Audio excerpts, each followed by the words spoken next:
नमस्कार माझ्या युवा मित्रांनो, मी प्राध्यापक रघुनाथ पाटील. आपण पुन्हा एकदा भेटतोय मास्टर माइंड मोटिवेशन मध्ये. तुम्हाला कधी कधी उदास वाटतं का? उगाचच काही कारण नसताना. कधी कधी काहीच करावंसं वाटत नाही, अशी तुमची अवस्था होते का कधी? किंवा कधी कधी तुम्ही रील्स बघायला लागला तर फक्त रील्सच बघत राहता, मनात कुठला तरी एक वेगळाच विचार चालू आहे, कुठेतरी एक तणाव आहे आणि आपण शॉर्ट्स बघतोय, रील्स बघतोय, व्हिडिओच्या व्हिडिओवर बघत जातोय. असं तुमच्या बाबतीत कधी होतं का? याचं कारण आहे आपल्या मनामध्ये असलेली नकारात्मक. मग काय केलं पाहिजे? सोपं आहे.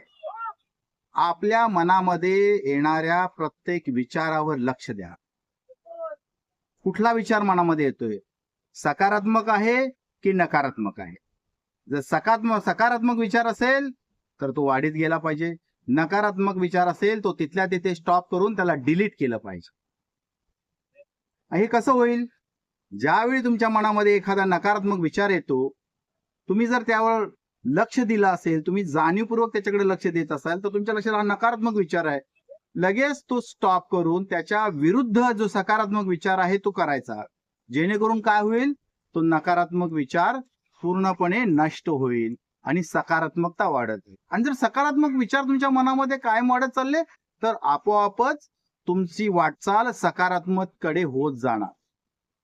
संत तुकारामांनी म्हटलंय, मन करारे प्रसन्न सर्व सिद्धीचे कारण. तर असेच प्रसन्न रहा, उल्लसित रहा, तुमचं आयुष्य सुंदर असेल. धन्यवाद.